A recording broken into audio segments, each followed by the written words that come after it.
Assalamualaikum warahmatullahi wabarakatuh. Halo semuanya, selamat siang. Oh ya, sebelumnya perkenalkan dulu kita host yang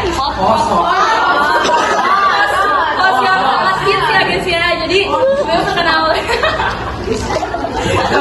sebelum kenalin dulu host yang sangat hits satu ini namanya Tiara Fitrianingsih. Lalu teman saya Dan saya sebenarnya host yang paling kece. Oke, jadi kita berdua bakal bawa acara podcast yang paling hits seantero biologi ya guys ya.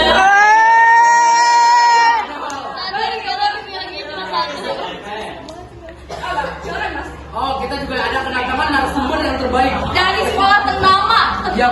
Mereka itu salah satu beberapa pengamat keringat. Nah, pengamat keringat. Semanda. Oh iya, dari sekolah ternama. Kita panggilkan aja langsung narasumbernya. Jeng jeng jeng.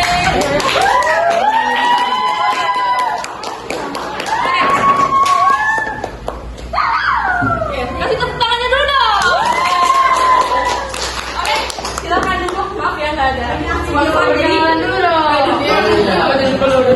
Sini kameramen.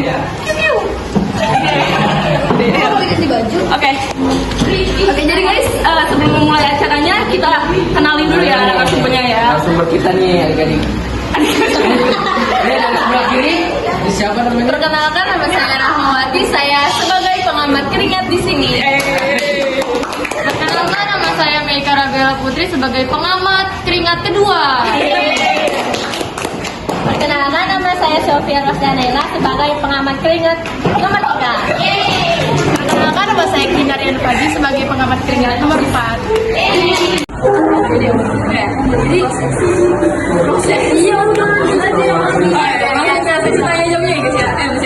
Bagaimana proses pengelolaan keringat dan disuplin?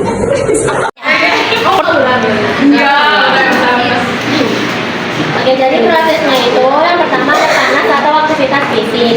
Saat tubuh memanas, otak mengirimkan sinyal ke kelenjar keringat untuk memproduksi keringat. Lalu yang kedua itu ada pengeluaran keringat. Keringat keluar melalui pori-pori kulit, dan yang terakhir itu ada penguapan. Penguapan itu keringat menguap dari permukaan kulit dan membantu mendinginkan tubuh. Selain panas, stres atau emosi juga bisa merangsang produksi keringat melalui kelenjar abdomen. Nah, jadi gitu.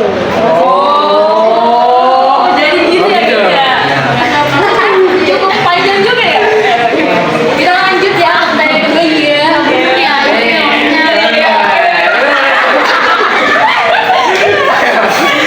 Aduh, mau tanya aja karena hotnya.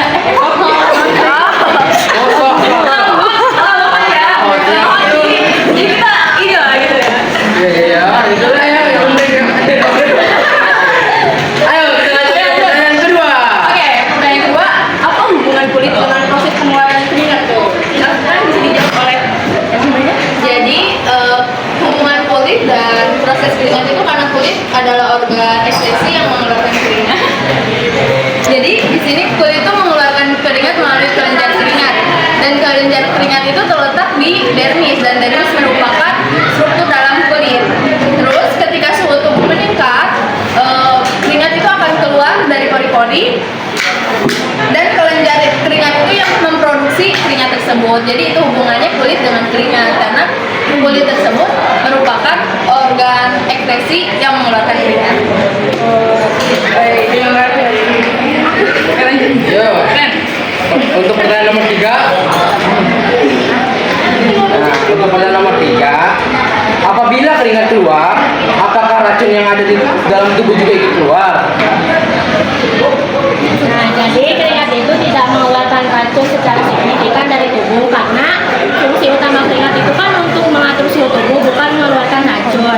Selain itu, tubuh juga memiliki sistem yang lebih efektif untuk mengeluarkan racun seperti ginjal, hati, dan sistem pencernaan. Jadi keringat itu tidak terlalu signifikan untuk mengeluarkan racun dari tubuh. Tetapi keringat juga termasuk racun dalam tubuh. Tapi bukan bukan signifikan gitu. Ngerti gak sih guys? Oh jadi ngerti. Oh jadi gini ya, apabila si keringat itu tertentu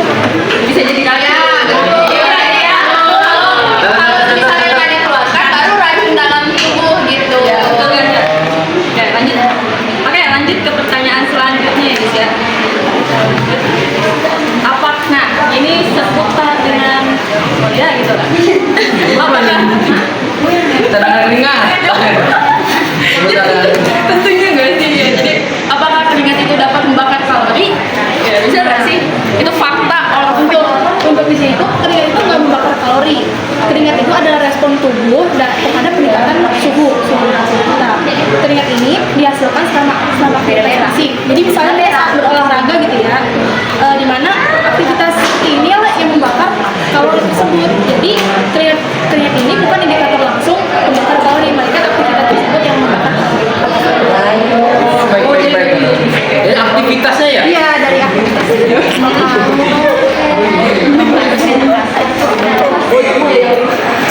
Nah, untuk pertanyaan yang terakhir. Oh, yang terakhir. Masih banyak nih penonton masih pengen bertanya-tanya. Oh. Mengapa sebagian mengeluarkan baik yang tidak sedap apa tuh? Bau yang tidak sedap.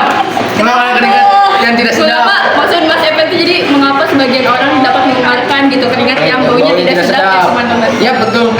Jadi di keringat itu punya dua kelenjar. Yang pertama itu ada kelenjar ekrin sama apokrin. Nah biasanya bau yang tidak sedap itu keluarnya dari yang apokrin. Nah terus apokrin ini tuh biasanya ditemukan di tempat-tempat tertentu aja, misalnya kayak di ketiak atau di bagian selangkangan aja.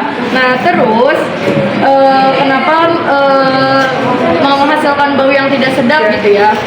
Karena keringat yang dihasilkan lebih tebal dan mengandung lemak serta protein yang bisa menyebabkan bau saat terurai dan bakteri di kulit. Jadi itu yang menyebabkan keringat tuh ada yang baunya tidak sedap itu karena kelenjar apokrin itu. Oh ya, Ya lalu biasanya nih Mas Evan sendiri gitu ya. Iya. Keringat tuh asin gak sih? kurang tahu tuh ya. Kita tanya aja langsung ya Iya, ke setuju para nggak? pengamatnya. Kenapa setuju nggak? Mantap lah podcast kali ini, sukses kalian. Kalian ini gak sih penasaran? Iya, nggak sih penasaran kenapa nggak sih? bisa asin gitu? Yes, yes. Bisa dijawab kan nih? Ya, tolong dijawab ya. Bisa dong. Nah, jadi keringat ini terasa asin karena mengandung garam, terutama natrium klorida. Ketika tubuh mengeluarkan keringat melalui kelenjar keringat untuk membantu mengatur suhu tubuh, selain air, tubuh juga mengeluarkan elektrolit seperti natrium, kalium, dan klorida. Kehadiran natrium klorida inilah yang menyebabkan keringat terasa asin. Oh, jadi gitu ya guys ya. Oh gitu ya. Udah ya. Jadi kesimpulan seputar keringat ini yang saya dapatkan adalah keringat sangat berfungsi untuk tubuh sebagai pendingin tubuh dari suhu ruangan atau suhu dari luar. Jadi berfungsi sebagai pendingin suhu Stabil, tubuh ya. ya, menstabil untuk suhu tubuh. Nah, segitu yang saya dapatkan ya. Dan terima kasih kepada narasumber yang sudah berkenan untuk datang di podcast kami. Dan akhir kata Tanya dulu. Oh, ada yang mau nanya nggak, teman-teman? Aku. Oke, boleh minta. Assalamualaikum warahmatullahi wabarakatuh. Wabarakatuh. Perkenalkan, nama saya Nurul dari kelompok mana 3 ya? Ya. Kenapa saat kita berkeringat kita jadi merasa haus?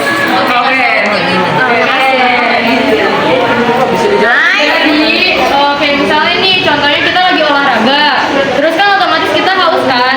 Nah karena pas waktu kita olahraga itu otomatis berkeringat. Nah keringat itu kan bentuknya air ya, jadi otomatis kandungan air yang ada di dalam